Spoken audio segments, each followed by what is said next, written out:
Alaikum wa rahmatullahi ta'ala wa barakatuh. Respected personalities of this occasion and my dear all students. In the occasions of commemorating the 78th of independence, it is profound privilege to stand in front of you and address the topic with the central concept that should be understood of our nation. My dear brothers, Independence Day is not just a time for the national pride. It also the moment to remember the values of the freedom. It is the time, it is the moment to remember the values of the freedoms. It is the moment to remember the values of the struggle, and it is the moment to remember the values of the unity, which is deeply embedded in our faith. As we all know that we achieved the freedom from the British on the August 15, 1947. A victory won through the immense sacrifice of the countless heroes, which their bloods, their sweats, their tears paved the way to our liberation. Their struggle in the independence remains a testament of their dedication and their resilience. My dear brothers, today we are celebrating a 78th of Independence Day. On the other hand, we are facing a lot of problems as a Muslim. There is a lot of people, or there is a lot of group of people who is portraying the Muslim is a cruel, or there is a people who is publishing a wrongly book which sharing the negative aspects of the Muslims. And despite this and the contributions of the Muslim leaders, the contributions of the Muslim fighters are important and should not be ignored.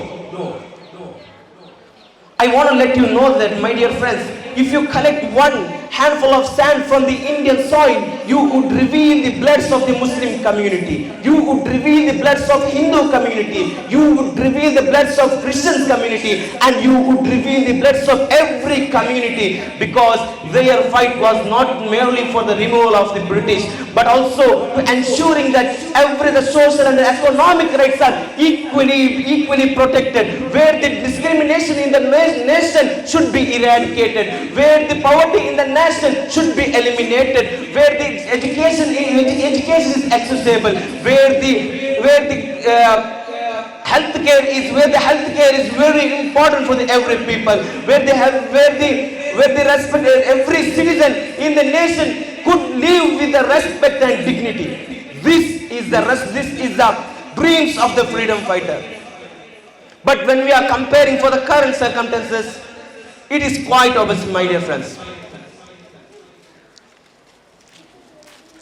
All over the world, the global world, today the Indian people are celebrating. As we all know that there is the bravery fighters. We all have read in our textbook like Mahatma Gandhi, Jawaharlal Nehru, Subhash Chandra Bose, who fought against the British and who sacrificed their life.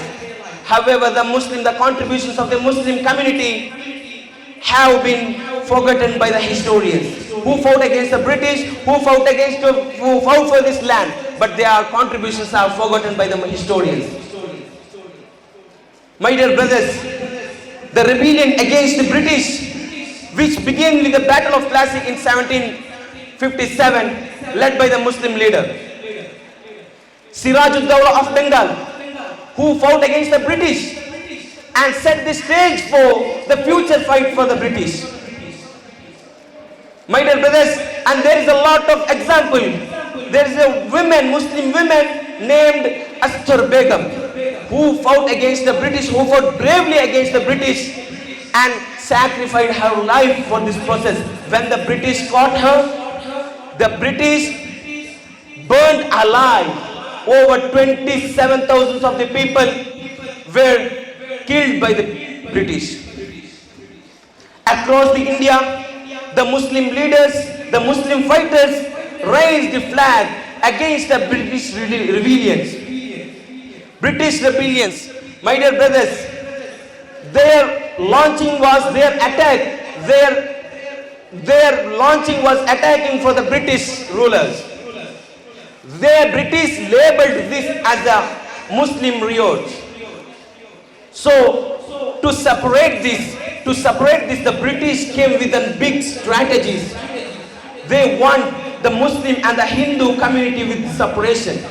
And the British officer who named William Hunt tried to write a book called Indian Muslim, which is spreading the negative aspect of the Muslims, which can provoked by the Hindu community.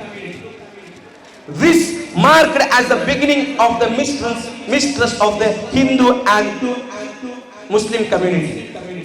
My dear brothers, there is a lot of slogan. There is a lot of slogan like Jai Hind. This, as we all know, the Jai Hind is a very important slogan for our days. For today's Jai Hind, as we all know, that most of the Indian people thought the Jai Hind slogan was created by the Jawaharlal Nehru. But the truth is different. That Jai Hind, the slogan was created by the Muslim man named Hamid Hassan Safrani. Eventually, I want to take a moment to